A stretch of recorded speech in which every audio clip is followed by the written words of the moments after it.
안녕하세요. 오랜만에 인사를 드리네요. 제가 마지막 영상을 올리고 거의 한 달 넘게 영상을 못 올렸는데, 전에 말씀드린 이유도 좀 있고, 결정적인 이유는 제가 몸이 좀 많이 아파가지고, 좀, 제 회복에 좀 신경을 좀 쓰느라 영상을 많이 못 올리게 되었습니다. 그 점 좀 양해를 부탁드리고요. 그리고 한 가지 제가 좀 놀란 게 있는데, 그간 제가 조금 그러니까 유튜브에다 영상을 하나밖에 안 올렸어요. 몇 가지 올리긴 했는데, 무슨 이유인지 모르겠지만, 갑자기 조회수가 많이 오르기도 하고요. 구독자분들이 생겼어요. 물론, 유명 유튜버 분들에 비하면은, 100분의 1도 안 되는 수준이긴 한데, 많이 조금 더 신경을 써야겠다는 생각이 좀 많이 들더라고요. 그래서 앞으로 조금 더 질 좋은 영상을 올리는데 좀 많이 노력을 할 거고요. 좀 이게 영상 작업이라는 게 상당히 노가다 작업이더라고요. 뭐 하나 대충 좀 이쁜 화면을 하나 꾸며주려고 하면은 이것도 해야 되고 저것도 해야 되고 막 이런 욕심을 좀 많이 부려야 되는데, 제가 밖에 나가는 걸 좀 많이 싫어해서 그런 작업을 많이 하지 못했는데, 이번에 올리고, 이번에는 일단 여기까지는 방에서 많이 작업을 하고요. 나머지는 제가 이제 앞으로 조금 밖에 나가서 작업을 하는 걸 보여드리도록 많이 노력을 하겠습니다. 뭐 몇 분 안 되시지만 구독해 주신 분들께 다시 한번 감사 말씀드리고요. 앞으로 더 좋은 영상 보여드리도록 노력하겠습니다. 고맙습니다.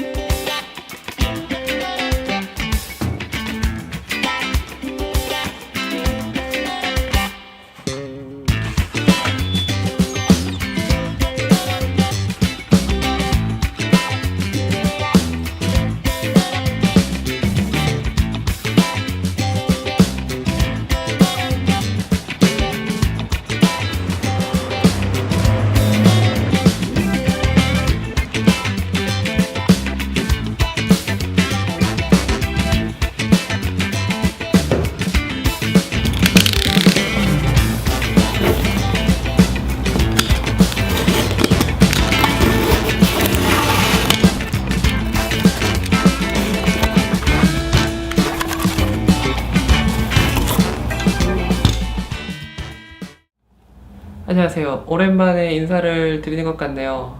다들 잘 계셨죠? 제가 이번에 준비한 영상은 캐논 200D 리뷰입니다. 아마 200D를 구매하시려고 고민하시는 분들은 대부분 처음 입문하시는 분들이 많이 계실 것 같아요. 200D는 2013년쯤에 나온 보급기 카메라 100D의 후속기가 맞고요. 보급기라고는 하지만 막강한 기능들을 많이 넣어놔가지고 초보자분들이나 저와 같은 사람들도 괜찮게 사용할 수 있는 카메라로 업그레이드돼서 출시가 됐습니다.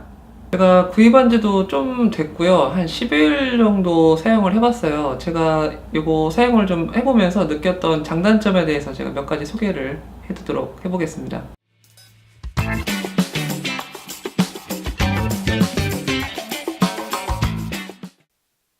일단 손에 쥐어보면 정말 작고 가볍다는 생각이 먼저 드실 거예요. 지금 앞에 185 번들 렌즈가 장착이 되어 있는데도 정말 가벼워요. 근데 한 가지 좀 아쉬운 점은 작고 가벼워서 좋긴 한데, 제가 손이 작은 편임에도 불구하고 이렇게 그립감이 좋지가 않아요. 새끼손가락 부분이 한 마디가 남아서 안정적으로 카메라를 잡기엔 좀 부족한 부분인 것 같습니다. 예전에는 모드 다이얼에 동영상 촬영 부분을 따로 할애를 해줬는데, 이번엔 이렇게 동영상 촬영을 따로 구분해서 만들어줬네요. 영상 촬영을 하시려면 따로 영상 버튼 레버를 옮기시면 됩니다. 그리고 200D의 꽃이라고 할 수 있는 회전 LCD입니다. 이런 식으로 상하로는 90도까지 돌릴 수 있고요. 그리고 셀카 모드로 하실 때는 이렇게 180도가 전부 돌아가서 촬영하실 수 있습니다. 그리고 평소에는 이렇게 카메라를 접어서 촬영하시면 되고요. 사용을 안 하시거나 배터리를 절약하시려고 하신다면 이런 식으로 완전히 접어서 보관하실 수 있습니다. 작게 만들었기 때문에 그립감이 조금 아쉬운 건 어쩔 수 없는 부분인 것 같고요. 이제 회전 LCD가 있기 때문에 다양한 각도에서 뭐 로우 앵글이라든지 하이 앵글이라든지 이런 촬영이 쉽기 때문에 많은 도움이 되겠죠. 그리고 제가 200D 메뉴 부분 좀 재미있는데, 제가 200D 메뉴 화면 부분을 좀 소개를 해드릴게요. 200D는 초심자, 입문자분들에게 조금 더 쉽게 다가갈 수 있도록 보시는 것처럼 각 메뉴에 대해서 어떤 것들을 조정할 수 있는지 1차적으로 이렇게 알려주고 있고요. 메뉴 안으로 이렇게 들어가서 보시면은 이렇게 목록에 어떠한 것들을 조정할 수 있는지 한 번 더 화면에 표시를 해줘요. 그러니까 전혀 모르시는 분들도 대략적으로 알 수 있게끔 해주는 뭐 좋은 기능이죠.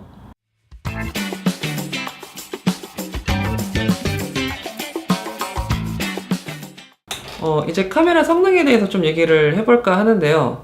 제가 카메라에서 중요하게 여기는 부분이 이제 AF, 오토포커스라고 하죠. 그 다음에 이제 화질인데, 동영상 화질은 제가 미리 말씀을 드릴게요. 무난하게 괜찮아요. 이제 영상 쪽으로 이제 작업을 하시는 분들 중에서 DSLR 가지고 이제 촬영을 하시는 분들도 계시겠지만, 많이 안 계실 거예요. 이게 화질 때문에 그러는데, 그냥 어느 정도 쓰기에 무난한 화질을 보여주고 있어요. 딱 그 정도예요. 이거는 200D 뿐만 아니라 이제 뭐 상위 기종도 다 그렇고요. 화질이 좋다고 제가 이렇게 화질이 너무 좋다라고 말씀을 못 드리겠는데, 그냥 무난하게 사용하기 좋은 정도입니다. 사진도 꽤 괜찮은 편이에요. 200D 같은 경우에는 약 2400만 화소를 가지고 있는 카메라인데, 캐논 특유의 약간 화사함을 내주는 그 특유의 색감이 있잖아요. 그 색감도 잘 가지고 있고요. 신형 센서를 탑재하고 있어서 어느 정도 고감도 촬영에서도 상당히 좋은 결과물을 보여주고 있어요. 인화용으로는 감도 1600까지는 괜찮은 것 같고요. 이렇게 밝은 렌즈를 사용하신다면은 약 6400 정도까지는 그냥 사용하셔도 될 정도예요. 카메라에서 가장 중요하다고 생각하는 부분이 이제 AF인데요. 보통 촬영을 하실 때 이제 예전에 저희가 사진을 찍을 때는 거의 이제 뷰파인더로만 보고 사진을 촬영을 해야 됐잖아요. 근데 이게 좀 많이 발전을 하다 보니까 이제 뷰파인더에서 LCD라는 게 이제 거기로 보고 촬영을 할 수 있게 되었는데, 캐논이 유일하게 이거에 대해서 좀 많이 공상을 좀 떨어진 것 같아요. 이제 올림푸스나 소니 같은 경우 이제 다른 미러리스 카메라를 만들어내면서 많이 그쪽 부분에 많이 발전을 했는데, 캐논이 왜 이렇게 시간을 끌었나 잘 모르겠어요.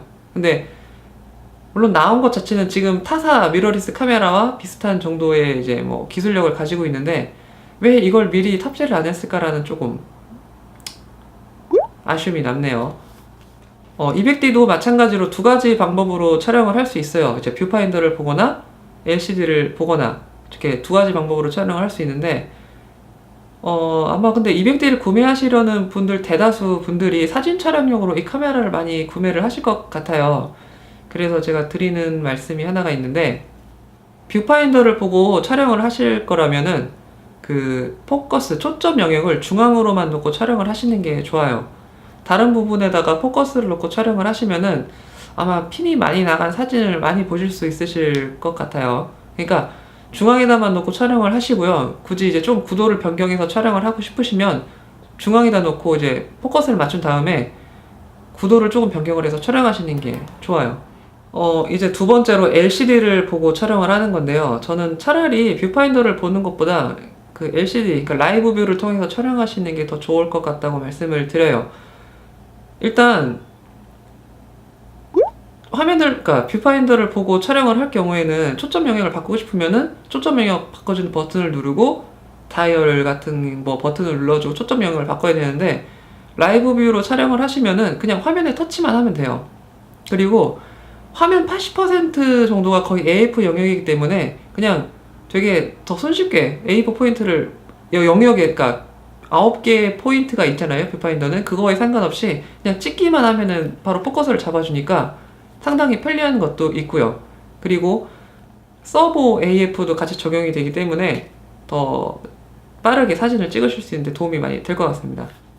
근데 이 라이브 뷰도 좀 약간, 그러니까 200D 부분에서 좀 아쉬운 부분이 있어요. 영상에 대한 옵션이 그렇게 많지가 않은데 한 개밖에 없어요. 유일하게 이제 선택이 가능한 옵션이 AF 방식인데, 보시는 것처럼 세 가지 옵션을 제공을 해요. 얼굴 트래킹, 부드러운 운전, 원포인트 AF가 있는데, 얼굴 트래킹은 말 그대로 얼굴을 촬영할 때 주로 써요. 그러니까 저는 혼자서 이제 책상에 앉아서 저를 찍을 때 거의 이 모드로 촬영하고 있고요. 부드러운 존은 보시는 것처럼 이렇게 AF 영역을 사각형 툴박스로 이렇게 제공을 해요. 버튼을 통해서 AF 영역을 조정을 할 수 있고요. 그리고 라이브 원포인트 AF는 아까보다는 사각박스가 줄어들었는데 이게 지금 동영상 모드예요. 동영상 모드에서 AF 박스는 이렇게 조금 큰 편이고요. 이걸 만약에 사진 모드로 바꾸면은 되게 작게 점 같은 AF 존이 하나 더 생기는데, 그거를 이렇게 방향을 바꿔서 촬영을 할 수가 있어요. 좀 더 이제 구체적으로 자기가 뭘 잡고 싶은 건지 확실하게 그 피사체가 있을 때 이 모드를 사용하시면 좋을 것 같아요. 약간 아쉬운 건 AF 외 다른 옵션들은 제공하지 않는다는 건데요. 그레이드상 윗급에 있는 80D 메뉴 화면인데 80D도 급 나누기를 당한 카메라에서 옵션이 몇 개 좀 잠겨 있긴 해요. 근데 이 픽셀 AF 모드로 바꿔주면 이런 옵션들을 사용할 수 있습니다. 여기 보시면 동영상 서버 AF 속도도 바꿀 수 있고 AF 추적 감도도 바꿀 수 있어요. 이런 영상 옵션들이 왜 중요하냐면은, 예를 들어서 제가 이제 행사장에서 촬영을 하고 있을 때 제가 이 사람을 지금 자꾸 영상 촬영을 하고 있어요. 근데 그 앞으로 사람들이 이렇게 이런 식으로 왔다 갔다 해요. 그러면은 일반적인 세팅을 한 카메라들은 이렇게 사람이 지나가면은 지나갈 때 이 사람을 잡아요. 그렇기 때문에 이 사람이 지나가고 나서 다시 이제 제가 원래 찍던 사람들한테 핀이 맞으려면 시간이 좀 오래 걸린다든지, 영상이 이제 나중에 보여줄 때 그게 좀 어색하게 보일 수가 있어요. 근데 200D는 가격대를 고려해 봤을 때 이런 옵션 같은 경우에 조금 감안을 해야겠죠. 제가 200D를 구매하면서 가장 궁금해했던 게 이제 듀얼 픽셀 AF에도 급이 있는가라는 게 좀 궁금했는데, 캐논이 유독 이제 바디마다 급 나누기가 심한 브랜드잖아요. 근데 이제 그게 AF에도 급 나누기가 들어가 있는지 좀 궁금해 했어요. 그래서 지금 뭐 이제 듀얼 픽셀 AF가 들어가 있는 바디가 이제 70D부터 이제 200D, 뭐 80D, OD Mark 4, 1DX Mark 2 뭐 이런 식으로 들어가 있는데, 제가 가지고 있는 OD Mark 4나 1DX랑 200D랑 AF를 비교하는 건 의미가 없을 것 같고요. 그래서 제가 이제 같은 1.6 크롭 센서를 가지고 있고 똑같은 렌즈를 사용했을 때 그 AF 성능이 차이가 있는지 제가 한번 실험을 해보려고 해요. 그래서 지금 렌즈는 제가 지금 요 80D에도 꽂혀있는 2470 VC 렌즈가 요것도 있고 지금 두 개가 있거든요. 똑같은 렌즈를 달고 바디만 지금 이제 다른 건데, 이렇게 실험을 했을 때 과연 이제 AF 성능에도 차이점이 있는지 제가 한번 실험을 해보겠습니다.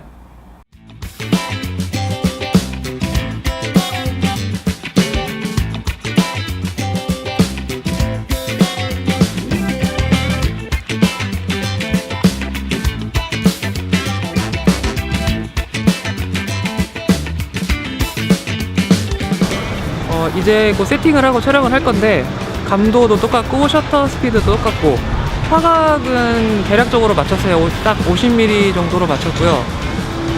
어떻게 나올지는 저도 되게 많이 궁금하긴 한데 한번 실험을 해보도록 하겠습니다.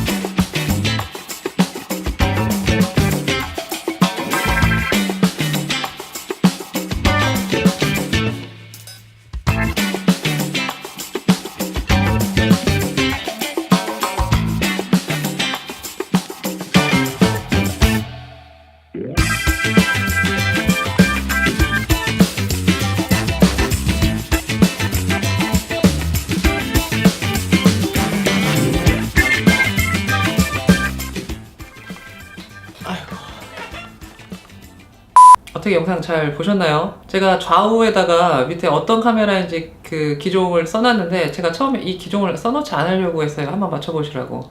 아무튼 제가 일단 결론부터 말씀드리자면은, 카메라 급에 따른 듀얼 픽셀 AF의 성능 차이는 없는 게 맞는 것 같아요.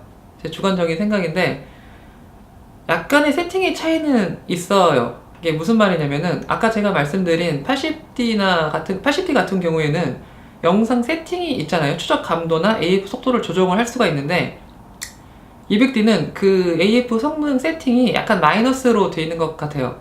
그게 무슨 말이냐면은, 피사체가 지나갈 때 원래 추적하던 피사체에 계속 초점을 둘지 아니면은 바로 지나가는 거에 대해서 초점을 잡을지 이런 세팅을 할 수 있는데, 200D가 약간 기다리는 세팅이 돼 있는 것 같아요. 한번 잡기 시작한 피사체 추적은 둘 다 똑같이, 그러니까 거의 동일하게 추적이 되는 느낌이 있고요. 제가 좌우로 조금 빨리 움직였을 때 포커스가 놓치는 부분도 조금 있어요. 근데 그거는 제가 지금 머리가 좀 길고 그때 역광에다가 제가 지금 얼굴을 분간하기가 좀 힘든 상태여서 그거는 80D도 그렇고 200D도 그렇고 중간에 놓치는 거는 비슷하게 놓치는 느낌이 조금 있었던 것 같더라고요. 결론을 말씀드리자면 등급에 따른 듀얼 픽셀 AF 성능의 차이는 없는 게 맞는 것 같습니다.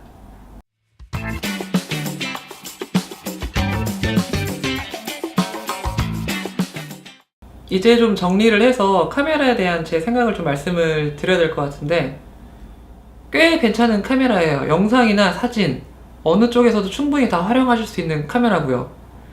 번들 렌즈 성능이 상당히 좋기 때문에 주로 렌즈 때문에 좀 고민하시는 분들이 계시다면은 번들 렌즈만으로도 충분히 영상이나 사진을 찍으실 수도 있어요. 크롭 바디라고 해서 저도 처음에 18mm 갖다가 될까 싶었는데 충분히 자기 앞에 있는 피사체를 찍을 수도 있고요. 셀피 모드로 놨을 때도 충분히 자기 얼굴도 보이고 주변에 있는 사물들도 보일 정도로 촬영을 하실 수가 있어요. 번들렌즈 성능이 상당히 좋아졌기 때문에 어느 정도 번들렌즈로만 가지고도 다 찍으실 수 있을 정도예요. 4K 촬영이 안 된다는 단점이 있어요. 그리고 오디오 부분도 약간 아쉬운 부분이 있어요. 외부 마이크를 사용할 수 있는데 이어폰 단자가 없다는 좀 아쉬움이 있습니다. 역시 이 부분도 가격적인 면을 고려해 봤을 때 좀 가만히 되지 않을까 생각이 드네요. 제가 준비한 영상은 여기까지고요. 제가 만든 영상이 좀 구매를 고려하시는 분이나 좀 찾아보시는 분께 도움이 됐으면 좋겠습니다. 조금 시간이 많이 걸렸어요. 이번 영상을 올리기 전까지. 영상이 많이 늦었는데 좀 개인적인 사유도 좀 있었고, 제가 이번 영상을 촬영하면서 느낀 게 되게 많이 있어요.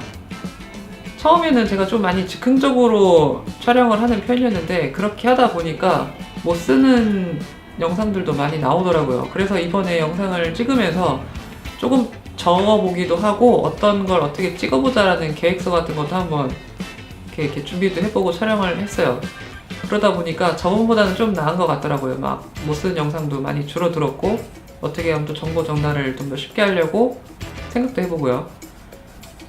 앞으로는 조금 더 질 좋은 영상을 위해서 많이 노력을 할 거고요. 그리고 좀 실험적인 영상도 많이 올려볼 생각이에요. 앞으로도 더 열심히 노력하고요. 좀 도움이 되는 영상 많이 올려보도록 노력하겠습니다. 많이 기다려주셔서 고맙고요. 다음 영상에서 인사드리겠습니다. 고맙습니다.